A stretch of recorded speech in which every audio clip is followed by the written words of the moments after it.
ప్రతి టెస్ట్లో బౌలింగ్ గురించి మాట్లాడడానికే ఈ వీడియో చేస్తున్నాను. బ్యాటింగ్ గురించి ఇంకో వీడియో చేశాను. మొత్తం కలిపి మాట్లాడేస్తే ఇప్పుడు చాలా లెంత్ అయిపోతుంది. అందుకని చెప్పి 2 పార్ట్లు విడగొట్టాను. ప్రతి టెస్ట్లో బౌలింగ్ గురించి మాట్లాడుకుంటే ఆస్ట్రేలియా కూడా బాగా చేసింది, కానీ మనలో గురించి మాట్లాడుకోవాలి. బుమ్రా ఏ మనిషి అండి, మనిషి ఏ బందేశం వికెట్ తీసేట్టు వేసింది. కోహ్లీ సెంచరీ అయిపోయాక డిక్లరేషన్ ఇచ్చాక ఇదేంటో బ్యాటింగ్ కోహ్లీ చేశాడు, నితీష్ కుమార్ రెడ్డి చేస్తున్నాడు. నితీష్ కుమార్ రెడ్డి పెద్ద ఎక్స్పీరియన్స్ లేదు, తను కూడా బాగా చేస్తున్నాడు. కోహ్లీ ఫార్మ్లో లేడు, అట్లా కోహ్లీ కూడా ఫామ్లో సెంచరీ కొట్టాడు. రాహుల్ ఆడాడు, జైస్వాల్ ఆడాడు. సో పిచ్ కొంచెం బ్యాటింగ్ హెల్ప్ అవుతుంది.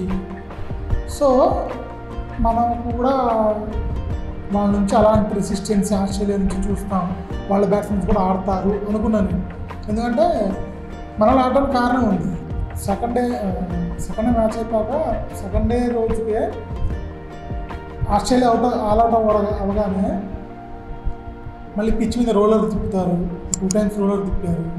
మొత్తం సెట్ చేసరికి పిచ్ కొంచెం బ్యాటింగ్ ఫ్రెండ్లీ అయింది. ఇప్పుడు మనోళ్ళు అవుట్ అయిపోయాక అప్పుడు కూడా తిప్పుతారు రోలర్. మళ్ళీ 2 సార్లు తిప్పగానే మళ్ళీ ఇంకొంచెం బ్యాటింగ్ హెల్ప్ అవ్వచ్చు. అప్పుడు ఆస్ట్రేలియాలో బాగా ఆడతారు కదా. ఈ టైంలో అసలు ఇవ్వడం అవసరమా? ఈ రోజంతా ఎక్కడ ఆడుకొని రేపు ఇవ్వచ్చు కదా, ఇంకా 2 days ఉంది మ్యాచ్కి పూర్తవడానికి. ఇలా చేస్తే పోయేదేమో, ఎందుకు ఇప్పుడే బుమ్రా తొందరపడ్డాడేమో అనిపించింది. కానీ అదృష్టం బాగుండి అరగంట 20 నిమిషాల మ్యాచ్ దిగింది ఆ రోజు. ఆలోపు ఒక్క వికెట్ పడ్డా సరే ఆస్ట్రేలియా ప్రెషర్ కొన్నంత పెరిగింది. అది కూడా హోప్ ఉంది, కానీ వికెట్ పడుతుందా లేదని భయం అంతే. అలాంటిది ఆస్ట్రేలియా రాగానే ఫస్ట్ ఓవర్ వికెట్ తీసాడు బుమ్రా మెక్స్వీని. కాకపోతే మెక్స్వీని మీద అటు ఆస్ట్రేలియాకి పెద్ద హోప్స్ లేవు, మనకే పెద్ద భయం లేదు మెక్స్వీని నుంచి. మెక్స్వీని ఫస్ట్ ఆఫ్ ఆల్ ఆస్ట్రేలియా చేసిన పెద్ద ప్రాబ్లం మెక్స్వీని మిడిల్ ఆర్డర్ బ్యాట్స్మెన్, తన్ని తీసుకొచ్చి టాప్ ఆర్డర్ చేసి దానికి అడ్జస్ట్ అవ్వడానికి ఎవరికైనా సరే టైం పట్టిద్ది, కొంచెం అటు బ్రెయిన్ దొబ్బుతుంది. అది ఎవరి ముందు నుంచో పెట్టారు తీసుకొచ్చి బుమ్రా ముందు.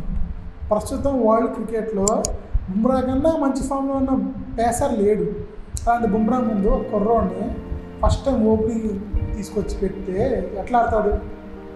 అదే అయింది, డక్అవుట్ అయిపోయాడు. డక్అవుట్ అయిపోగానే ఈ విషయంలో కమిన్స్ ముచ్చుకొని నైట్ వాచ్మెన్ కావాలి, ఎవరో కావాలని చెప్పి తనే వచ్చాను. అప్పటికో 20-30 ఓవర్లు వేస్తున్నాడు బౌలింగ్. అన్ని ఓవర్లు వేసి అలిసిపోయి ఉన్నా కూడా టీంని ముందుంచాలి. ఎందుకంటే ఇప్పుడు మళ్ళీ స్పెషలిస్ట్ బ్యాట్స్మెన్ పంపించి తన అవుట్ అయితే ఎట్లా అనే భయంతో తనే వచ్చారు. చూసారా, నిజంగా కెప్టెన్సీలో కమిన్స్కి హ్యాట్స్ ఆఫ్ చెప్పాలన్నమాట. అది నేననే మాటే కాదు, చాలామంది చెప్పిన మాట. మ్యాచ్ ఓడిపోయి మనసు గెలుచుకున్నాడు అనమాట ప్యాట్ కమిన్స్. తను వచ్చి అంత బాగా ఆడాడు. బాగా ఆడంటే నేను చెప్పేది భారీ షాట్ కొట్టాను కాదు, ఆ డెసిషన్ తీసుకోడు. కమాండింగ్ పొజిషన్ ఉన్నాను కాబట్టి నేను టీంని లీడ్ చేస్తానని చెప్పి తను వచ్చాడు. కోర్స్ అవుట్ అయిపోయాడు. అవుట్ అవ్వడంలో కోహ్లీ ఒక ప్లాన్ చేసినట్టున్నాడు. ఆ వికెట్టే అదే ఉంటే ఇంకా లభిషేన్ మహానుభావుడు, నిజంగా మహానుభావుడు. సిరీస్కి ముందు అన్నాడు నేను పుజారాలాగా ఆడతానని చెప్పి. పుజారాలాగా ఆడాలంటే పుజారా ఓన్లీ డిఫెన్సే ఆడు, రన్స్ కూడా చేస్తాడు. ఏం రన్ చేయట్లే, ఈ సంవత్సరమే రన్స్ చేయలే. ఈ సంవత్సరం లభిషేన్ యావరేజ్ వచ్చేసి 24-25 ఉంది, 25లో ఉంది అండి, 25లో ఉంది. 6 టెస్ట్ ఆడి 25 యావరేజ్తో రన్ చేస్తా, నేను పుజారాలాగా ఆడతాను అంటే పుజారా అంత దరిద్రంగా ఎప్పుడు ఆడలేదు. అస్సలు ఫామ్ ఆడుతా అనుకోవచ్చు. నేను పుజారాలాగా ఆడతానా నువ్వు చెప్తున్నావంటే నువ్వు ఫామ్ ఉంటే నా ఇష్టం వచ్చి ఆడతా అని చెప్పేవాడు అయితే చెప్పాలి. అలాంటి పొజిషన్లో ఉంటే ఇలాంటి డైలాగ్ వేయాలి. డైలాగ్ వేసి పని లేకపోతే అట్లా దరిద్రంగా అవుట్ అయిపోయాడు. అవుట్ అయి మళ్ళీ రివ్యూ కూడా వేస్ట్. బంతి అయితే బుమ్రా ఆట బిల్లు వేసాక ఎల్బీడబ్ల్యూ అవుట్ అయితే చూడాల్సింది ఒకటే, హైట్ అవ్వాలంటే వికెట్ 90% తగిలిద్ది. ఎందుకంటే యాంగిల్ అలా ఉంది, చూస్తే మనకు కనిపిస్తుంటుంది. నాశకులు బ్యాట్స్మెన్ కనిపించింది, అంపైర్ కనిపిస్తుంది. అయినా పోయి రివ్యూ తీసుకుని రివ్యూ కూడా నాశనం చేసింది.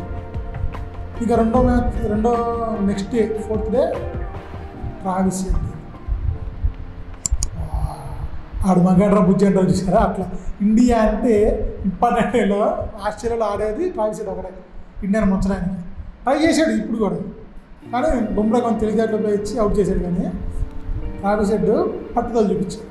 మెచ్చుకోవాలి, ఎవరైనా సరే టెస్ట్ మ్యాచ్లో పట్టుదల చూసి మెచ్చుకోవాలి. చెప్పాను నేను అంత ముందు వీడియోలో కూడా చెప్పా. టీమిండియాలో కూడా ప్రాబ్లం అది. టీమిండియా అవతలతో ఆడేటప్పుడు వాళ్ళని ఒక విధంగా బుల్లీ చేసేసింది అనమాట. పర్ఫార్మెన్స్తో నేను చెప్పేది, మాటలతో కాదు. అక్కడ ఇక్కడ చేయడం, ఒకరిద్దరు సెంచరీ కొట్టాడు, ఇండియా గెలిచేదని ఫీలింగ్ రాగానే అవతల పెద్ద సీరియస్ తీసుకోవాలి. సీరియస్ తీసుకుంటుంది అది. తీసుకోదంటే అలా తప్పక ఆడితేనే అనట్లేదు. ఏంటంటే అవతల వాళ్ళని అయిపోయింది మ్యాచ్ మనం గెలుస్తానే కాన్ఫిడెన్స్తో ఆడింది. ఆ కాన్ఫిడెన్స్తో ఆడినప్పుడు అవతల వాళ్ళు ఒక్కళ్ళిద్దరు పట్టుదల చూపించారంటే వాడు గెలవడానికి వస్తారు కదా. అక్కడ వరకు మ్యాచ్ ఓడిపోయే chance. Last time south Africa అదే జరిగింది. సౌత్ మనం గెలుస్తామన్న మ్యాచ్ డీన్ ఎల్ గారు, ఇప్పటికీ నాకు ఇన్నింగ్స్ గుర్తు. డీన్ ఎల్ గారు సెంచరీ కొట్ల 90s అవుట్ అయ్యాడు. కానీ తనంతసేపు ఎంత పట్టుదల కనిపించిన తన కళ్ళల్లో ఇండియాని ఓడించాలి నేను అన్నట్టు ఆడాడు. ఆ మ్యాచ్ ఓడిపోయాం మనం. అదే అలా అవతల వాళ్ళు పట్టుదలతో అన్నప్పుడు మనం మెచ్చుకోవాలి. అదే చేశాడు ట్రావిస్ హెడ్ కూడా, అంత పట్టుదలగా ఆడాడు. కానీ మన వాళ్ళు తెలివితేటలకు వచ్చిన వల్ల, అంటే ప్లాన్ చేయడం వల్ల అవుట్ అయ్యాడు. ఇంకా మిగతా వాళ్ళు చుట్టాడు, మనకి సింపుల్ అయిపోయిందని. మిగతా ఎవరు ఫామ్ లేదు. ఆస్ట్రేలియా ఈ మ్యాచ్ నుంచి నాకు తెలిసి ఈ మ్యాచ్ ఓటం నుంచి కోలుకోవడం దాదాపు అసాధ్యం. ఎందుకంటే నేను మళ్ళీ కుదిరితే ఇంక వీడియో చేసి చెప్తాను. వాళ్ళు ఎవరు ఫామ్లో లేరు. ఒక క్యారీనే కొత్త ఫామ్లో ఉన్నారంటారు. ఆ క్యారీ యావరేజ్ కూడా 35 యావరేజ్ 6 టెస్టుల్లో ఉన్న మనిషి టీం మొత్తంలో ఫామ్లో ఉన్నాడంటేనే ఇంకా వాళ్ళ పరిస్థితులను అర్థం చేసుకుంటాం. ఎల్ఐడ్లో ఏం చేస్తారో తెలియదు మనకి. ఎల్ఐడ్లో pink ball test. Pink ball అంటే మళ్ళీ మనకి కొత్త ఛాలెంజెస్. ఇప్పుడు మన ఆడిన రెడ్ బాల్ టెస్ట్లో పోయినా pink ball day and night కాబట్టి అది ఇంకొక ఛాలెంజెస్. లైట్స్ బంది కొంచెం బౌన్స్ అవ్వచ్చు, లేదా బౌన్స్ తగ్గొచ్చు, ఏదో జరుగుతుంది. జరిగినప్పుడు దాన్ని కూడా మనం ఛాలెంజింగ్గా తీసుకోవాలి. ఆ ఛాలెంజ్ వీళ్ళు మన టీంలో ఎలా ఫేస్ చేస్తుంది అది కూడా ఒక పాయింటే. దాని గురించి నేను ఇంకో వీడియో చేస్తాను. ప్రస్తుతానికి మన ఇండియా బౌలింగ్లో చాలామంది వాళ్ళ బౌలింగ్ చూశాక పిచ్చి బౌలింగ్ ఫ్రెండ్లీ, అలాంటి వికెట్లు తీసాడని చెప్పి బుమ్రాకి మ్యాన్ ఆఫ్ ది మ్యాచ్ అట్లా ఇస్తారు. ఇలాంటి పిచ్ మీద ఆడాడు కాబట్టి జైస్వాల్కి ఇవ్వాలన్నారు. కరెక్టే, జైస్వాల్కి ఇవ్వడానికి హోప్ ఉంది. కానీ బుమ్రా తక్కువ అంచనా అయింది. బుమ్రా ఫస్ట్ ఇన్నింగ్స్ 5 వికెట్లు తీసాడు. ఓకే, జోష్ హేజల్వుడ్ కూడా తీసే అంటారు. కానీ జోష్ హేజల్వుడ్ తీసినప్పుడు ఫుల్ బౌలింగ్ పిచ్. మన అట్లా కాదు. తను కెప్టెన్సీ చేశాడు, అన్నీ చేశాడు, ప్లాన్ చేశాడు. మ్యాచ్ని తన కంట్రోల్ నుంచి పోనీడా బుమ్రా. అది గమనించాను మీరు. ఎక్కడా కూడా మనం 150 ఆల్అవుట్ అయినప్పుడు తన కంట్రోల్లో పోలేదు మ్యాచ్. బుమ్రా చేయి దాడి పోలేదు. అందుకే వాళ్ళు 104 ఆల్అవుట్ చేయగలిగారు.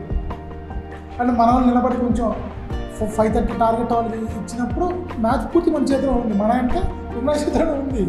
అప్పుడు కూడా తనే చేశాడు. చిట్ట చూడండి, తన కెప్టెన్సీలో అందరికీ వికెట్లు పడాలని చెప్పి లాస్ట్లో క్యారీను హేజల్వుడ్ ఉన్నప్పుడు తన బౌలింగ్కి రాలేదు. అక్షిత్ రాణాకి ఇచ్చింది. అక్షిత్ రాణాకి అవతల వాషింగ్టన్ సుందర్. ఎందుకంటే సింపుల్, వాళ్ళిద్దరు అప్పటికి వాషింగ్టన్ సుందర్ వికెట్ తీసాడు. అక్షిత్ రాణా వికెట్ పడాలి, తను కూడా వికెట్ పడుద్దని చెప్పి పేస్ బౌలింగ్ ఒకవైపు నుంచి, స్పిన్ బౌలింగ్ ఒకవైపు నుంచి వేయిద్దాం అనుకుంటే పేస్ తను తీసుకోవాలి. సిరాజ్కి ఇవ్వాలి, ఎవరికి ఇవ్వాలి. ఇది వికెట్ అక్షిత్ రాణాకి ఇచ్చారు. చివరికి అక్షిత్ రాణా వికెట్ తీసుకున్నారు. వాళ్ళ టీం కూడా కలుపుకొని వెళ్ళాడు. అన్నీ ఉంటాయి. మ్యాన్ ఆఫ్ ది మ్యాచ్ ఇచ్చింది కేవలం పర్ఫార్మెన్స్ గురించే కాదు. పర్ఫార్మెన్స్ చూసినా సరే చాలా ఎకనామికల్ స్పెల్స్ వేసి ఇక్కడ తీశాడు బుమ్రా. అలాంటి పిచ్ మీద మనం చెప్పుకుంటే ఫస్ట్ ఇన్నింగ్స్ బౌలింగ్ పిచ్ అనుకుంటే సెకండ్ ఇన్నింగ్స్లో మనం బ్యాటింగ్ చేశారు. అలాంటి బ్యాటింగ్ అయిపోయిన పిచ్ మీద కూడా వికెట్ తీశాడు. ట్రావిస్ హెడ్ వికెట్ తీయడం టర్నింగ్ పాయింట్. అలాంటి కీ జైస్వాల్ ఆడింది కీ ఇన్నింగ్స్.